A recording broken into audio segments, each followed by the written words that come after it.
नमस्कार, स्वागत है आपका खबरों का पंचनामा में। मैं हूं आपके साथ वक्ता। हम लेकर आए हैं देश और दुनिया की 5 बड़ी खबरें, जिस पर चर्चा के लिए हमारे साथ स्टूडियो में मौजूद हैं कैपिटल टीवी के editor in chief doctor Manish Kumar ji. Doctor साहब, आपका बहुत बहुत स्वागत है। धन्यवाद। सबसे पहले नजर डालते हैं आज की हेडलाइंस पर। शराब घोटाले के बाद अब शिक्षा घोटाले में फंसी केजरीवाल सरकार। बीजेपी का आप सरकार पर बड़ा आरोप, कहा दिल्ली सरकार ने बच्चों के टॉयलेट को बताया क्लासरूम। मोदी सरकार और केजरीवाल के बीच खींचतान जारी। केजरीवाल ने विधानसभा में विश्वास मत पेश कर बीजेपी का ऑपरेशन लोटस बताया कीचड़, कहा भ्रष्ट सरकार। श्री कृष्ण जन्मभूमि विवाद पर इलाहाबाद हाईकोर्ट का बड़ा फैसला। शाही ईदगाह में सर्वे का दिया आदेश। मथुरा डिस्ट्रिक्ट कोर्ट को 4 महीने में फैसला सुनाने का दिया निर्देश। झारखंड में अंकिता हत्याकांड पर मचा बवाल। हेमंत सोरेन सरकार पिकनिक मनाने में बिजी, जा सकती है कुर्सी। सीबीआई की छापेमारी से डरी बिहार सरकार। सरकार की इजाजत के बिना डायरेक्ट नहीं होगी सीबीआई की एंट्री। तेजस्वी की धमकी पर सीबीआई का एक्शन जारी।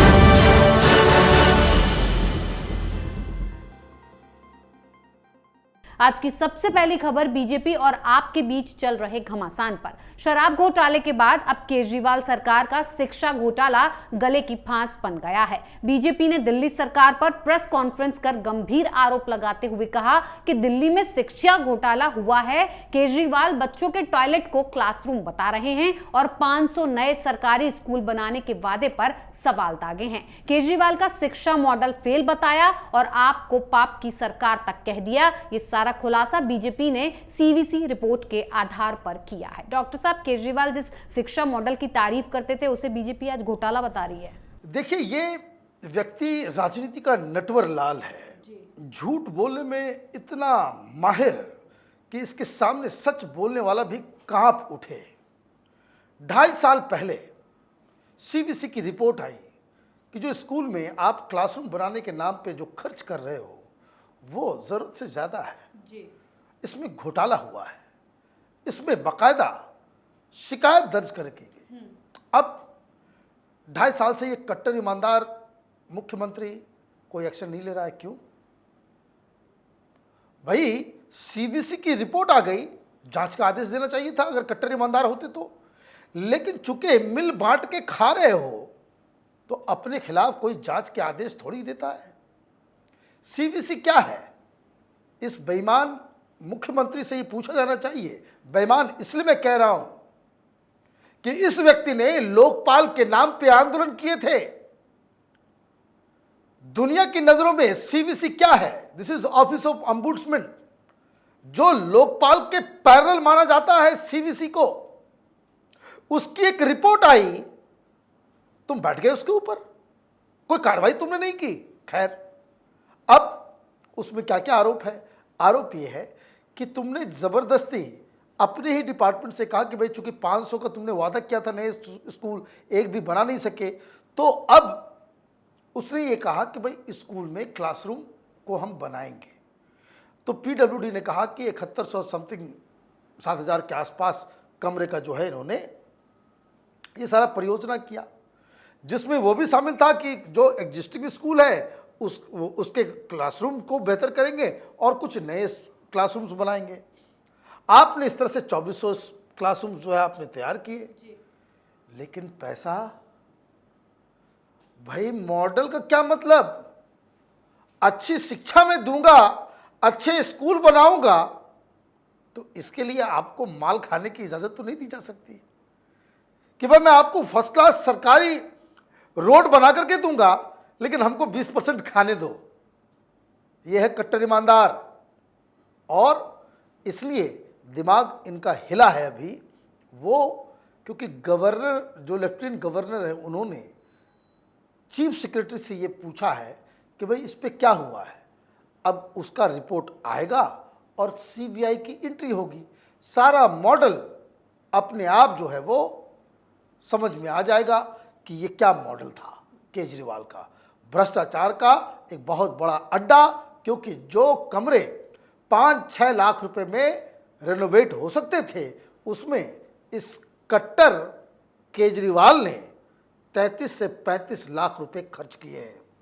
तो ये पूछा जाएगा कि ये 24-25 लाख रुपए केजरीवाल बताओ कहाँ गए, किसने खाया, ये बताना पड़ेगा इनको। जी डॉक्टर साहब, केजरीवाल सरकार और बीजेपी के बीच जंग अभी थमी नहीं है। केजरीवाल के घोटाले धीरे धीरे सामने आ रहे हैं, जिससे केजरीवाल बौखला रहे हैं। दिल्ली सरकार पर लग रहे आरोपों के बीच केजरीवाल ने विधानसभा में स्पेशल सत्र में विश्वास मत पेश कर दिया और बीजेपी पर जमकर हमला बोला कि आजादी के बाद की ये सबसे भ्रष्ट सरकार है, जिसका 800 करोड़ का ऑपरेशन लोटस कीचड़ में मिल गया है। एलजी पर भी घोटाले के आरोप लगाए, साथ ही ये भी कहा कि बीजेपी के बड़े बड़े खरबपति दोस्त हैं। डॉक्टर साहब, केजरीवाल की पोल पट्टी धीरे धीरे खुलती जा रही है, इसीलिए ये आरोप लगा रहे हैं, विश्वास मत पेश कर रहे हैं और धरना प्रदर्शन कर रहे हैं। देखिए, विश्वास मत के लिए कोई पूछा नहीं, तुम्हारे पास प्रचंड बहुमत है, किसी ने सवाल नहीं उठाया कि भाई बहुमत नहीं है तुम्हारी, तुमने खुद कंस्ट्रक्ट किया।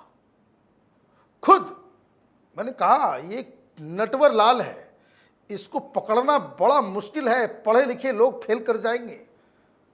तो ये क्यों लेकर के आया, समझिए बात को। बाहर अगर ये किसी के ऊपर आरोप लगाएगा तुरंत फॉल्स केस बनता है जी। डिफेमेशन केस अभी 29 तारीख को जाना है, सितंबर 29 को। किसको? मनीष सिसोदिया को। सत्येंद्र जैन जेल गया, इसने कह दिया कि भाई हेमंत बिस्व शर्मा की वाइफ भी जो है पिछली बार जब स्वास्थ्य मंत्री थे घोटाला किया। क्रिमिनल डिफेमेशन केस हो गया, वहां गिरफ्तार भी होगा, 2 साल के लिए जाएगा भी जेल जी। क्यों? क्योंकि इसको वो आदत है स्पिट एंड रन करने की। स्पिट किया और भाग गया वहां से। लेकिन जिन लोगों ने इसे पकड़ा, आज तक जिन जिन लोगों के ऊपर इस नटवर लाल ने आरोप लगाए, कभी ये प्रूव नहीं कर सका और हर जगह कमरे में जाकर के चुपके से पैर पकड़ के माफी मांग करके वापस आया है जी। लोगों का दिल पसीज गया, चाहे वो जेटली जी हो, चाहे वो कपिल सिब्बल हो, चाहे वो गडकरी हो, बहुत लंबी लिस्ट है कि जाओ भाई माफ कर देते हैं। तो अब वो आरोप नहीं लगाएगा तो उसकी राजनीति बेकार हो जाएगी। बिना आरोप लगाए तो राजनीति कर सकता नहीं। झूठे आरोप लगाए बिना केजरीवाल तो झूठ बोले बिना जिंदा ही नहीं रह सकता जी। तो अब क्या करें? प्रेस कॉन्फ्रेंस करके अगर करूंगा तो जेल जाऊंगा और नहीं करूंगा तो राजनीति खत्म हो जाएगी। तो इसने स्पेशल असेंबली सेशन बुलाया। क्यों? क्योंकि वहां पे विशेषाधिकार के तहत असेंबली के अंदर कही हुई बातों के ऊपर हिंदुस्तान के कानून के मुताबिक कोई डिफेमेशन केस नहीं दिया जा सकता जी। मतलब आप आजाद हैं असेंबली के अंदर, संसद के अंदर अनर्गल आरोप और बकवास करने के लिए जी। तो क्या किया इसने? ये बुलाया, तमाम ये भी कर दिया, वो भी कर दिया, 1400 करोड़ का घोटाला, एलजी के ऊपर आरोप भी लगा दिया, सारा काम आपने कर दिया। हिम्मत है तो बाहर बिना असेंबली के केजरीवाल को प्रेस कॉन्फ्रेंस करना चाहिए था, एलजी के ऊपर आरोप लगाना चाहिए था, तब तो बात होती जी। लेकिन चूंकि ये फ्रॉड है तो इसने ये रास्ता चुना और अब ये धरना प्रदर्शन, ये ड्रामाबाजी वो मीडिया वाले उसको दिखाते रहेंगे, ये चल रहा है, वो चल रहा है। तो खैर, ये केजरीवाल को दिल्ली के लोगों ने चुना है तो झेलना दिल्ली के लोगों को ही है। जी बिल्कुल।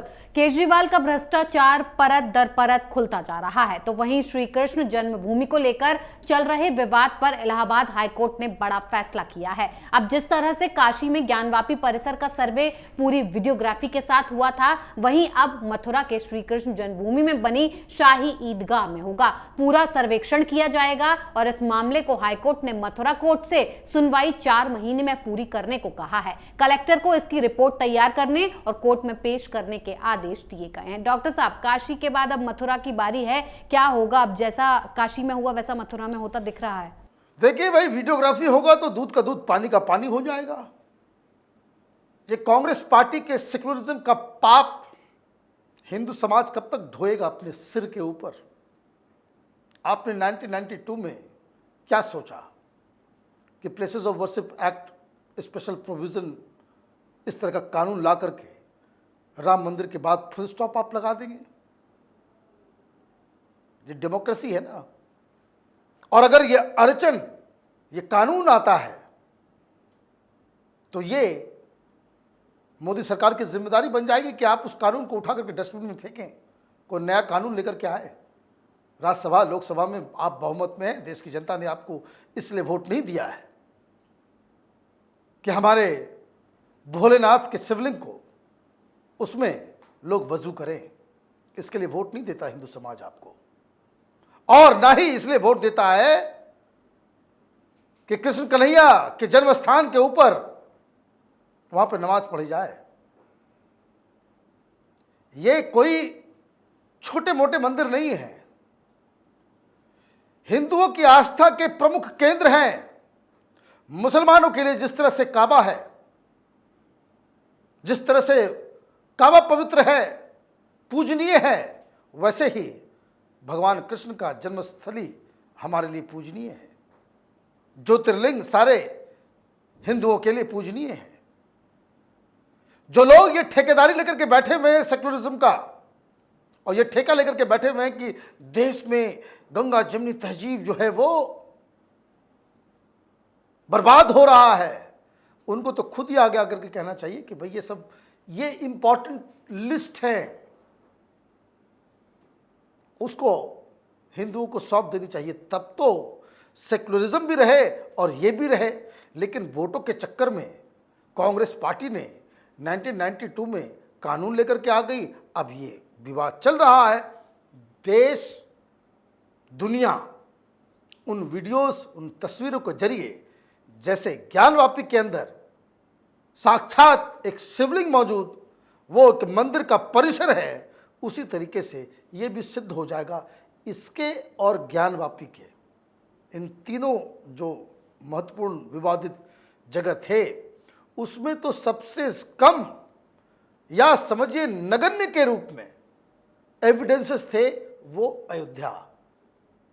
इन लोगों, इन दोनों जगहों की तो इमारत बता रही है, दस्तावेज बता रहे हैं। जिसने तोड़ा वो कह रहा है हमने तोड़ा। तो इसमें तो ये ओपन एंड शट केस है। इलाहाबाद हाईकोर्ट की जो बात आज आई है वो स्वागत योग्य है। जी डॉक्टर साहब, अब काशी के बाद मथुरा की श्री कृष्ण जन्मभूमि का सच भी जल्द ही सबके सामने आ जाएगा। लेकिन झारखंड सरकार का सच तो सामने आ गया है। झारखंड में सियासत के नाम पर गंदे काम हो रहे हैं। झारखंड के दुमका में एक सरफिरे आशिक शाहरुख ने अंकिता सिंह नाम की लड़की को पेट्रोल डालकर जिंदा जलाते हुए उसकी हत्या कर दी। और हेमंत सोरेन सरकार अपनी कुर्सी को बचाने के लिए पिकनिक मनाने रांची से खूंटी जिले के लतरातू डैम में नजर आ रही थी, जिसके फोटो भी सामने आए हैं। दूसरी तरफ जल्द ही सोरेन सरकार पर राज्यपाल अपना आदेश चुनाव आयोग को भेज सकते हैं। डॉक्टर साहब, क्या कुछ हो रहा है ये झारखंड में? कुछ नहीं, आप जैसे लोगों को वोट करेंगे वैसे ही लोग सरकार चलाएंगे। भाई आप चुनते ही क्यों ऐसे लोगों को? आप भाई जनता का भी तो दायित्व होता है। आपने ऐसे लोगों को चुन लिया जिन्होंने समाज में नर पिशाचों को पूरी आजादी दे दी। इस बच्ची ने जिसकी मौत हुई है, इसने तो पुलिस में भी कंप्लेन किया था। कोई सेंसिटिव सरकार होती तो अभी तक पुलिस वालों को भी गिरफ्तार कर ली होती। वो हर जगह मिन्नतें कर चुकी, पुलिस में इत्तला दे चुकी कि ये दो सिरफिरे लड़के जो मुस्लिम बिरादरी के हैं ये मुझे तंग कर रहे हैं। कोई पुलिस वाला उसके पास, उसके परिवार, उसके घर पे जाकर के उसे धमकी देने या उसको डराने या उसको कोई एक्शन लिया जाएगा, गिरफ्तार कर लिया जाएगा, उसकी कोई पहल की नहीं की। क्यों? मुसलमानों का वोट तो चाहिए। इसलिए ये दिल्ली में जो ये दलाल पत्रकार का गैंग है वो नहीं उठा रहा। लड़की मुस्लिम होती, लड़के आग लगाने वाले, हत्या करने वाले हत्यारे वो अगर हिंदू होते। अभी पूरे देश में ये न्यूयॉर्क टाइम्स, ये वॉशिंगटन पोस्ट वाला जो गैंग है टूल किट, ये अभी कथकली कर रहा होता सोशल मीडिया के ऊपर, नाच रहे होते छाती पीट पीट के। लेकिन इसमें कोई कुछ नहीं बोलेगा। क्यों? क्योंकि वहां का जो मुख्यमंत्री है वो अपनी कुर्सी बचाने के लिए, चुनाव आयोग ने उसे बकायदा अवैध उसके विधायकी के ऊपर वज्रपात कर दिया है। करना भी चाहिए। आप जिस डिपार्टमेंट के मंत्री हो, खदान खनन मंत्री, और अपनी ही कंपनी अपने ही लोगों को आप खनन पट्टा दे रहे हो, तो आपकी तो विधायकी जानी चाहिए, आपको तो जेल में होना चाहिए। लेकिन देश की जनता है, देखिए कैसे फ्री बिजली, फ्री पानी, तो हम आदिवासी हैं, तो हम ओबीसी हैं, तो हम अपर कास्ट हैं, इसके नाम पे वोट कीजिएगा तो यही हाल होगा। आपको अच्छा आदमी नहीं मिलता तो आपको अच्छी सरकार करने का, मांगने का कोई हक भी नहीं है फिर। जी डॉक्टर साहब, एक तरफ झारखंड सरकार की लापरवाही देखने को मिल रही है तो दूसरी तरफ बिहार में सीबीआई को लेकर बिहार सरकार डर गई है, क्योंकि सीबीआई छापेमारी करके तेजस्वी यादव के कच्चे चिट्ठे खोल रही है। इसीलिए सीबीआई छापे पर रोक लगाने के लिए बिहार सरकार रोक लगा सकती है, जिसके बाद सीबीआई को बिहार में जांच के लिए राज्य सरकार से इजाजत लेनी होगी। बिहार से पहले पश्चिम बंगाल के साथ ही छत्तीसगढ़, राजस्थान, पंजाब, मेघालय ने भी इस तरह के फैसले लिए हैं। साथ ही तेजस्वी सीबीआई को धमकी भी दे रहे हैं, जिस पर सीबीआई ने एक्शन लिया है और तेजस्वी यादव की मुश्किलें बढ़ सकती हैं। डॉक्टर साहब, सीबीआई को धमकी देना, छापेमारी के लिए रोक लगाना कि बिहार में एंट्री नहीं होगी, किस तरीके के काम कर रही है बिहार सरकार? बिल्कुल वही काम कर रही है जो एक्सपेक्टेड है। तेजस्वी यादव से क्या एक्सपेक्ट करते हैं आप? वो राम कथा सुनाएंगे? भ्रष्टाचारियों को वोट करेंगे तो यही होगा ना। जंगल राज वालों को वोट करेंगे तो यही होगा। आप तो प्रेस कॉन्फ्रेंस करके धमकी दी जा रही है। सीबीआई अधिकारियों को बोला जा रहा है कि तुम्हारे घर में आदमी नहीं है, परिवार नहीं है, माँ पिताजी नहीं है, तुम्हारे बच्चे नहीं है, कब तक सीबीआई में रहोगे? कभी रिटायर नहीं करोगे? ये बिहार है। अच्छा, बिहार है तो उसका क्या मतलब है? कोई टापू है? हिंदुस्तान के बाहर तुम्हारा जंगल राज चलता है, कैसे धमकी दे दोगे? तो इस धमकी को बाकायदा संज्ञान में ली सीबीआई। बाकायदा केस दर्ज करना चाहिए, अरेस्ट करना चाहिए इस तरह के धमकीबाज नेताओं को। नीतीश कुमार तो कुछ करेंगे नहीं, उनका तो फेविकॉल और कुर्सी और वो, यही तीन चीज जानते हैं दुनिया में। वो चिपके रहना है किसी तरीके से। और इस तरह की धमकी देने के बाद वहां पे नीतीश कुमार इतने अकर्मण्य हो गए, इतने मजबूर कि सीबीआई के ऊपर बैन लगाएंगे। तो मूर्खों से दोस्ती भी इतनी बड़ी खतरनाक होती है।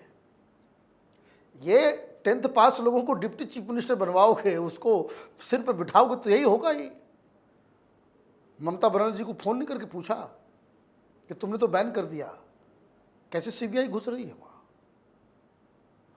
उसके ही लोगों को पकड़ने के लिए, और कायदे से ठोकती है। क्यों? कानून का ज्ञान नहीं है लोगों को। सीबीआई एक स्पेशल कानून के तहत उसे बनाया गया। राज्य की सरकार की परमिशन की आवश्यकता होती है, लेकिन कब? जब वो केसेस हाई कोर्ट और सुप्रीम कोर्ट के द्वारा सीबीआई को दिया जाता है, कोई परमिशन की आवश्यकता नहीं है। तुम्हारे कारनामे तो ऐसे ही हैं कि हर जगह हाई कोर्ट और सुप्रीम कोर्ट ही कहती है भाई सीबीआई जांच करो इसकी जी, तो कैसे रोक लोगे? अब एक और मूर्खता, सीबीआई को तो रोक लोगे, ईडी को रोकने का ताकत है? ईडी को कैसे रोकोगे? ये सब हवाला करके जो पार्टी चलाते हैं लोग, कैश मनी के ऊपर ईडी को रोकने का कोई कानून है? उसके लिए कोई राज्य सरकार के पास अधिकार है? नहीं है। एनआईए को, ये जो जिहादियों और पीएफआई को अपने घर के अंदर पनाह देने वाले, ये सेक्युलरिज्म की अफीम चाट कर राजनीति करने वाले ये नीतीश कुमार और ये तेजस्वी यादव, रोक लोगे क्या? उसके लिए कोई कानून नहीं है। ये सिर्फ सीबीआई पे अप्लाई होता है। कब? जहां सुप्रीम कोर्ट और हाई कोर्ट का दखल ना हो। ये सब केसेस जितने हो रहे हैं, सीबीआई न रुकेगी, ना आप रोक पाओगे। और भ्रष्टाचार जिन्होंने किया है उनको तो दंडित होना ही चाहिए। ये बात और है कि जो इन्होंने कहा कि बिहार है इसलिए बच जा रहे हो, क्योंकि बिहार में कुछ लोगों की ये आदत है कि जात के नाम पे, धर्म के नाम पे गुंडे, बदमाश, मवाली, मूर्खों को वोट दे दिया करते हैं। इसलिए बिहार आज पूरे देश में सबसे फिसड्डी राज्य है। जी डॉक्टर साहब, बहुत बहुत धन्यवाद इतनी जानकारी के लिए। धन्यवाद। खबरों का पंचनामा में आज के लिए इतना ही। देश विदेश की बाकी खबरों और उनके सटीक एनालिसिस के लिए देखते रहिए कैपिटल टीवी। हमें लाइक कीजिए, शेयर कीजिए और कैपिटल टीवी को सब्सक्राइब कीजिए। नमस्कार।